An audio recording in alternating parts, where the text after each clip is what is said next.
The city was drenched in the soft glow of early evening, skyscrapers reflecting the dying sunlight in streaks of gold and orange. Inside his sleek penthouse apartment, Michael Harrington, CEO of Harrington Tech, was pacing nervously. The usually composed man, who commanded boardrooms and led multi-million-dollar negotiations without breaking a sweat, now found himself at the mercy of a problem he wasn't prepared for. His 8-year-old daughter, Lily, was supposed to be taken care of for the evening, and his regular babysitter had canceled last minute. In desperation, he scrolled through his phone contacts, quickly dialing what he thought was the emergency number of a trusted babysitter. But, as luck, or perhaps fate, would have it, he pressed the wrong contact. Meanwhile, on the other side of town, Emma Collins was finishing her shift at a quaint little coffee shop. Known for her radiant smile and gentle charm, Emma had never imagined that this ordinary Thursday evening would change the trajectory of her life. Her phone buzzed, and she glanced down at the screen. The call was from a number she didn't recognize.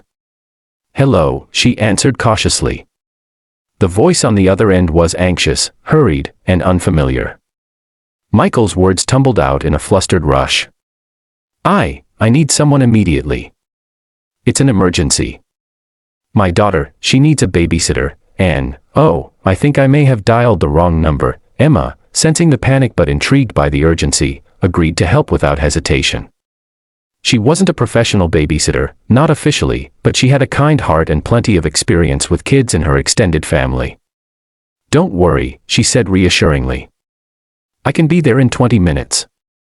And with that, she grabbed her bag and headed out, her mind buzzing with curiosity about the mysterious, high-profile client she had just agreed to meet. By the time Emma arrived at Michael's penthouse, the sky had turned a deep indigo, and city lights flickered like stars scattered across the urban horizon. Michael, pacing in front of the glass windows, froze when he heard a gentle knock. Opening the door, he was momentarily taken aback. Emma stood there, casually yet elegantly dressed, her presence commanding attention without demanding it. She smiled warmly, as if she had known them for years, and Michael felt an unexpected flutter of nerves. "Hi, I'm Emma," she said softly. "I hear there's an emergency." Her tone was calm, comforting, and entirely different from the chaotic energy that had consumed Michael for the past hour. He managed a tight-lipped smile, feeling both relief and something he hadn't anticipated, curiosity, perhaps even admiration. "Yes, thank you for coming." "I'm Michael," he said, extending a hand. They shook briefly, a polite formality, but the electricity in that small gesture lingered longer than either of them expected. Lily, curious about the new visitor, peeked from behind the living room curtain. She had inherited her father's sharp wit and observant nature, and her eyes immediately locked onto Emma. "Hi," she said shyly. Emma crouched to Lily's level and returned the greeting with genuine warmth. "Hello, Lily. I hear you need some company tonight." That simple connection, effortless and kind, melted away any tension in the room. Michael tried to focus on logistics, explaining where the emergency supplies were, the bedtime routine, and the rules. But Emma listened attentively, nodding, occasionally adding gentle suggestions or reassuring remarks.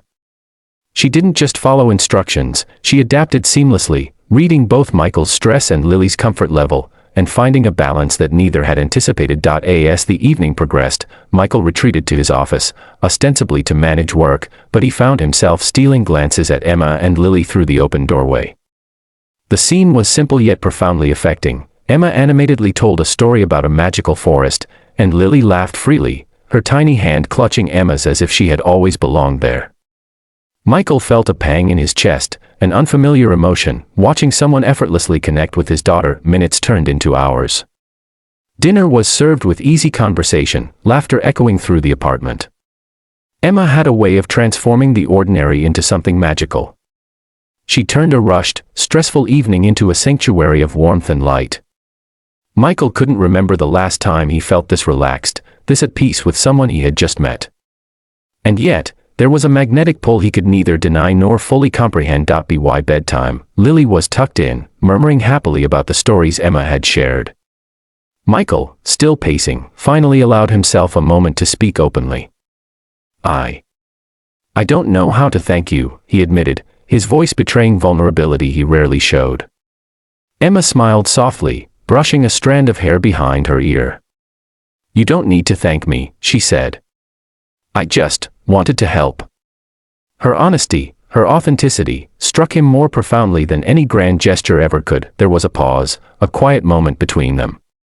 The city hummed beyond the windows, oblivious to the small, intimate connection forming within the penthouse. Michael realized that this night, this accidental call, had brought something unexpected into his life: hope, warmth, and the sense that perhaps he wasn't as alone as he had always believed. Would you like some coffee?" Michael asked, almost hesitantly. Emma chuckled softly, the sound like a melody that filled the room. "I'd love that," she replied. They moved to the kitchen, where the mundane act of preparing coffee became an unspoken conversation, a dance of gestures and shared smiles. It was in these little moments, the way she laughed at his awkward attempts at conversation, the way she listened without judgment, that Michael realized something extraordinary was unfolding. As the night drew on, Emma prepared to leave, sensing that her role in this accidental encounter had reached a natural pause. Michael walked her to the door, the unspoken tension thickening between them. "I hope this wasn't too chaotic," he said, trying to mask his nervousness. Emma shook her head, her smile radiant. "Not at all. Actually, I think I'll remember tonight for a long time." Michael felt a warmth in his chest, a mix of gratitude and longing. "Maybe we could do this again sometime," he asked, the words tentative but sincere. Emma tilted her head, considering, and then nodded. "I'd like that," she said simply. That small affirmation, that promise in her tone, was more than enough to set Michael's heart racing with a new, unfamiliar excitement. As she stepped into the elevator, Michael leaned against the doorframe, watching her disappear into the city night. He returned to Lily's room, where his daughter slept peacefully, the house quiet and serene. And for the first time in a long while, he allowed himself to imagine a life that was not just about deadlines and responsibilities but about laughter, connection, and unexpected joy. And to those watching, if you've enjoyed witnessing this serendipitous encounter, this story of chance, warmth, and the beginning of something extraordinary, make sure to subscribe to the channel. You won't want to miss the next chapter, where life continues to surprise Michael, Lily, and Emma in ways they never could have imagined. Hit the subscribe button, turn on notifications, and join us as this accidental story unfolds into something truly unforgettable.